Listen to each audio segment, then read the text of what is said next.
So thanks everyone for taking some time out of your day to spend with us talking about housing in Camas. Um, Before we start, a quick overview about using Zoom. Let's see, here we go. You should be able to change the name that shows up under your box by going to that participants button and clicking on your name and then going to more and doing rename. As we go through the meeting, we'll start with a brief presentation, so kind of keep the participants on mute. But if you have a question or a comment, use that raise hand button, and then one of our co-hosts will invite you to unmute yourself and ask your question or give your comment. And we're also using the chat feature, so if you have questions or comments that you want to share in writing, feel free to add them there. If anybody is calling from their phone, just calling in rather than using it as an app, you can use *9 to raise your hand and *6 to mute or unmute yourself. With that, I will turn it over to Sarah for an introduction. Well, good afternoon, everyone. Thank you for joining us today. This is one of our, well, we had a meeting last night too that was open to the public, and today's our second meeting. So I'm really glad that you've joined us on this kind of inaugural meetings of our housing action plan that will really help us gather information that we need on our city to better understand the housing, existing housing conditions and what our citizens really view as the type of housing that's more needed in our community, along with hopefully sticking with us throughout this journey to help us perhaps create some or adapt some of our regulations to better meet those needs in the future. We also, just to mention, this is all part of a grant that was offered to cities throughout the state through House Bill 1923 last summer. That House bill was in a response to the state doing a study that they published earlier in the year that really showed the lack of affordable housing throughout our state. And one of the causes for the lack of affordable housing is that most of our communities have mostly single family housing.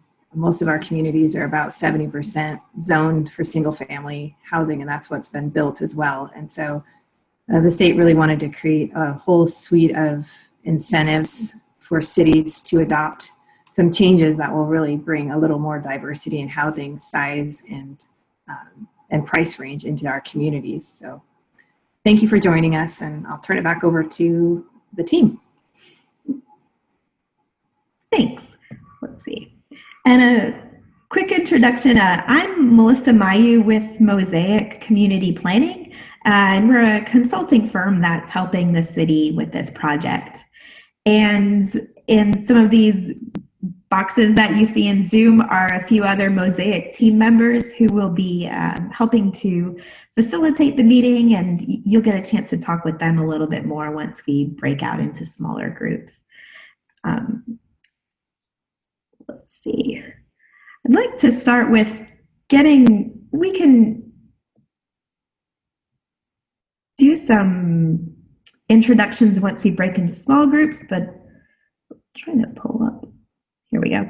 I wanted to do a quick poll to see who is in our audience today. If you don't mind answering these questions really quickly, we'll get a bit of a sense of why you're here or how you heard about the meeting.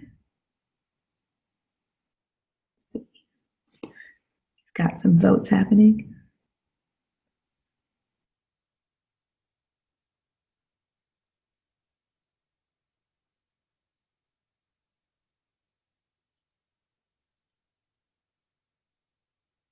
All right, so we've got most everyone here is an interested resident. That's what brought you here today. Like Sarah said, we did a meeting last night, and that was a little bit more diverse there. We had some housing industry folks. So glad to hear that we have some residents today. And in terms of hearing about the meeting, looks like social media was the more popular way of getting that out. Let's see. You can see those results there. Well, thanks.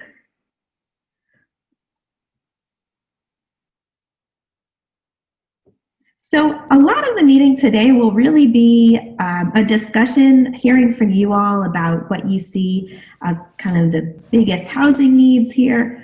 Thinking about the future for the city, what would you like to see housing look like 10 years from now? But we'll start with a little bit of an overview of the plan itself and a few slides of information about housing costs and what type of housing has been built, just to get you thinking about some of those topics. So as Sarah mentioned, really the kind of driving idea behind this plan is to encourage housing diversity, affordability, and access to opportunity for people of all incomes. So that may be thinking about residents who currently live in Camas, kind of what are their needs for housing going to be in the future? How might they change from what they are today? What about future residents or people who work here? Maybe they're currently not able to live in the city because there's not housing they can afford, or maybe there's not housing of the particular type that they're looking for. So how do we help address some of those needs? In terms of what the plan will contain and kind of what the core research will be, we'll be gathering a lot of data about the existing housing stock, what's been built kind of to date, and what kind of construction is happening now. What do those trends look like? What are housing costs? What areas of the city is construction occurring in? Things like that. We'll also be doing a pretty deep socioeconomic analysis, so kind of based on incomes and population growth rates, what does the need for housing look like in the future? Coupled with that is going to be a public participation process, and you joining us today is one part of that. We did another meeting similar to this last night. We'll also be doing some focus groups with some kind of targeted stakeholders and some members of the public that represent specific groups, so folks like seniors or maybe people with disabilities, people that we know have some particular housing needs that we want to make sure are incorporated into this plan. Other components, we'll be looking at what are the existing housing resources and what kind of policies and zoning does the city have now? How are those working to meet the needs of folks here, or how might those need to be changed to better work for the city? And then coming out of that research will be some specific strategies that the city can plan to take now and over the next 10 years to meet the housing needs of everyone here. Based on that, this will be adopted by City Council and kind of some of those changes implemented. The project will help further the city's comprehensive plan goals and also provide some data for its next comprehensive plan as kind of those updates are made. And as Sarah mentioned, this is funded through a grant from the State Department of Commerce. So there are other cities in the region too doing plans, or in the state doing plans similar to this. Let's see, a quick kind of overview of the process. So right now and through the next month or so, we're going to be doing that existing conditions review and hearing from people.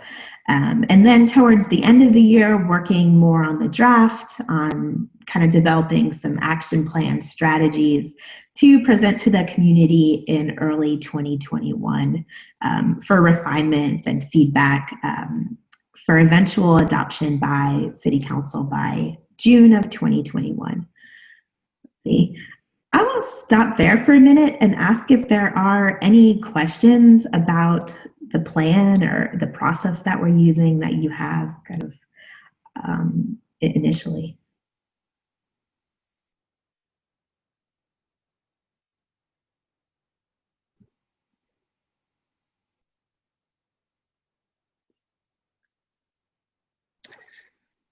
I see a hand.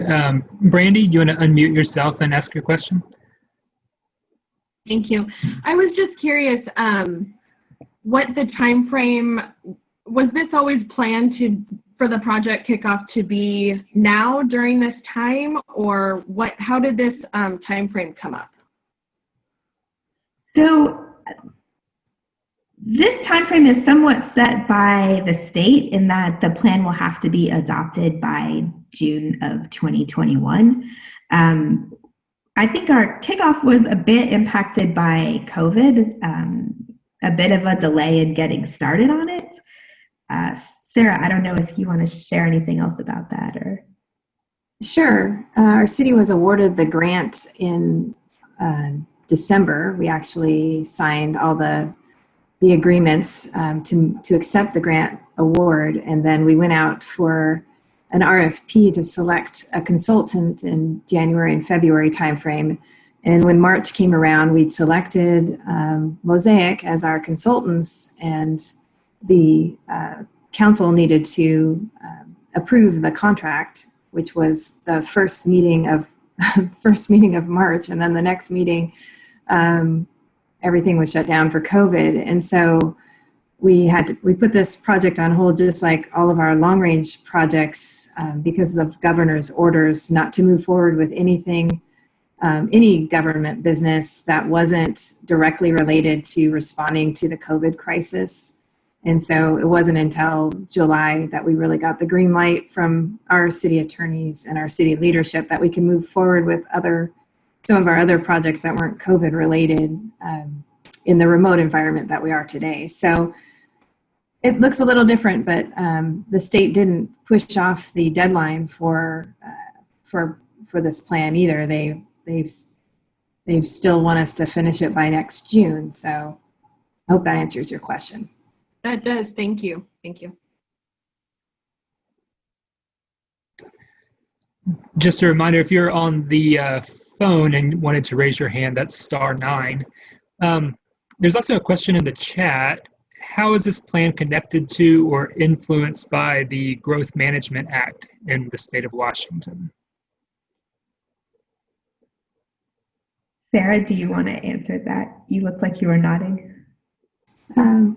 Sure. So the Growth Management Act being the umbrella for all of our planning in the state, our comprehensive plan has to be consistent with the 14 goals in the Growth Management Act. And so if you look at our city's comprehensive plan, which is available online, you'll see that we have it organized by the Growth Management Act goals. So we have a housing goal and a land use goal and economic development goals. All of those goals are really organized to show how we're consistent with the Growth Management Act, but we're also allowed to have, some local uniqueness to some of these areas as well. And so, yes, it's definitely consistent with the Growth Management Act, but it's also this work that we're doing needs to be very unique and respond to our local conditions as well.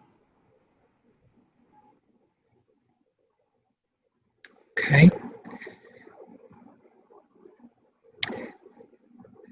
That's all that I see looking to speak right now. We will break out into groups in just a few more minutes, and they'll have plenty of opportunity to talk and discuss in those. Yes. So before doing that, I'll show some slides pretty quickly with some data about housing characteristics in Camas. We'll have these slides available in the breakout sessions too. So if you don't have a chance to fully digest them right now, that's okay. So this first one is looking at kind of the structure type and tenure for the city. So you can see right now, and as residents, this is probably not any surprise to you, that the majority of the city is single family detached units. That's about 84%. What we typically think of as multifamily, those kind of 5 units or more, are about 5% or so of the city. So you can see that there's really predominance for single family or duplex, triplex, quads, those type of units. In terms of tenure, most of the city is owner-occupied housing, which I think is pretty consistent with a lot of cities in that area. Also, looking at this number is not shown on that slide, but comparing your number of occupied units to the total units, so kind of the occupancy rate, that number is pretty high. I think it was 96% or so. So you're looking at kind of a pretty tight housing market in the city. In terms of development trends, this bar graph is taken from the city's most recent comp plan, kind of looking at what size of units have been constructed or permitted. And you can see that in 2015, the definite majority of those were over 2,000 square feet, the largest group being over 3,000 square feet. Since that comp plan, we looked at the number of units that have been approved, and that was about 1,800 single-family units and 700 or 646 multifamily. So that turns out to about 73% single-family. So maybe a little bit more multifamily housing been permitted in recent years. And these are units that may have been constructed or maybe under constructed or planning for construction. They've been approved, not necessarily built yet. And then lastly, this figure is looking at rental housing affordability. So these figures are for Clark County overall. Those housing cost estimates are kind of based on some standards that HUD uses, specifically for Clark County. So about $1,289 is their estimate of what an average one-bedroom unit would be in the county. And you can see that that translates to an income of about $51,500 in order for that to be affordable. So that means that you wouldn't be spending more than 30% of your income on housing. That income translates to a job that pays $25 an hour if you're working 40 hours. But you can see that as you start looking at jobs that are paying less than that, so the minimum wage or the average renter wage in the county, that number of hours that you'd have to work increases.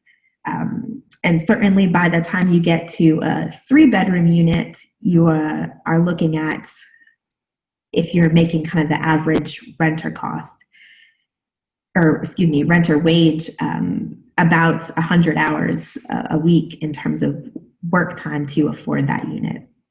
So it kind of gives you a sense of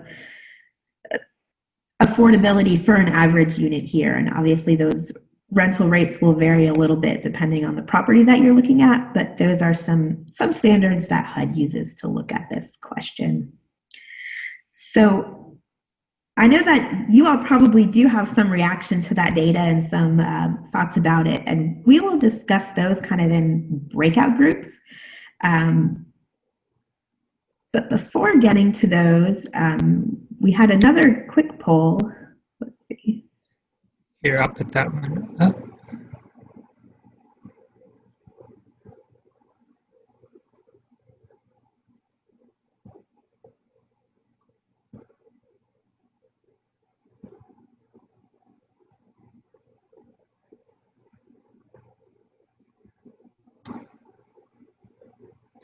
Okay, you should see the poll question now.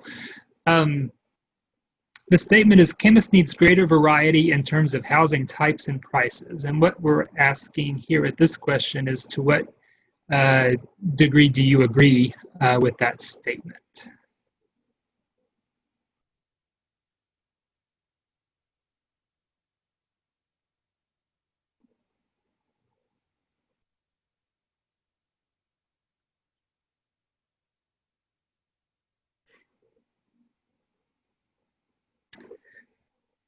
Okay. I think that everybody that was able to participate has had a chance to. So you see there the results are pretty evenly split, but all toward the agree end of the spectrum. Two of you strongly agree, a couple that somewhat agree, and then a couple that are more ambivalent, neither agree or disagree. So we want to talk some more about your responses to that, and that's something that we will do in the breakouts as well. And we can talk more about why you chose the answer that you did. Melissa's putting those or assigning us into our groups now. And so in just a minute, you should get a window appear asking you to join a breakout group. And so when that pops up, you can click join. And then there'll be a facilitator or two from our group to guide you in that discussion. Yeah, based on the size of the meeting, I'm going to put us into two groups. So we'll have a couple facilitators in each. And you should see that pop up. Welcome back, everybody. I hope you were able to have some good discussions within your breakout groups. So I know normally at a meeting like this, we would spend some time afterwards going around talking about the discussions from each. But instead of doing that, what we will be doing is, taking the notes that we have from them and putting them up on the project website, letstalkcamashousing.us. So if you would like to see the notes that were from your group or from the other group or from our meeting last night, what those breakout groups talked about, you could go there. They should be up. We'll work on putting them up so that they're ready by the beginning of next week. You could see what folks said. If you have thought of something else, there'll be some opportunity to provide that input as well, so that we can kind of keep this a continuing conversation. And if there are friends, neighbors, relatives that you know of who would be interested in this project and you think would have something to say about it, let them know that website too, because it's open to everyone in the community. We'll have a survey up there next week and kind of some continuing conversations throughout this project. Also, if you want to get updates about the project, you can register there. One of the questions when you do that is, do you want to receive some email updates? And if you click yes to that, then you will hear kind of updates as we go along and when there's a draft available for residents to take a look at and how you could comment on that, participate in future meetings, things like that. Let's see. Before we go, we had one other poll that I wanted to put up. Let's see if I can grab it.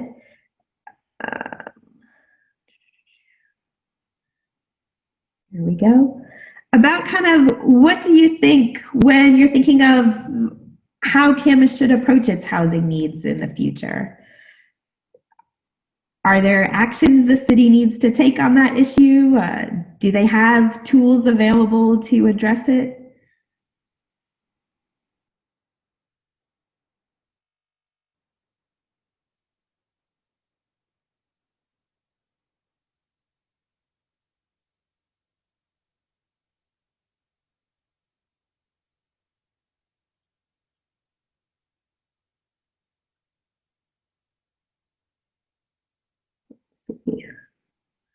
Give a couple more seconds for that.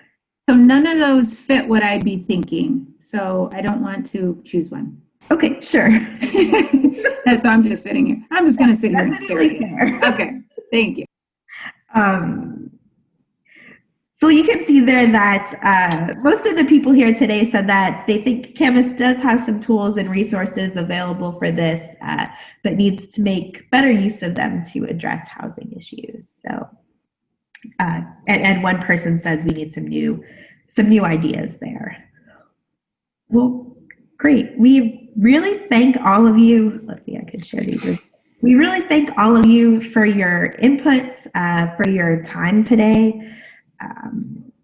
And again, if you want to stay engaged with the project, please go to check out that website, and you can see kind of the videos from the first part of this meeting and input that we got so far and continue to be part of the conversation. And Sarah, I don't know if you had anything else you wanted to add in closing. All right. Well, thank you all for your time. Enjoy the rest of your day. Thank you. Thank you so much. Thank you. Bye.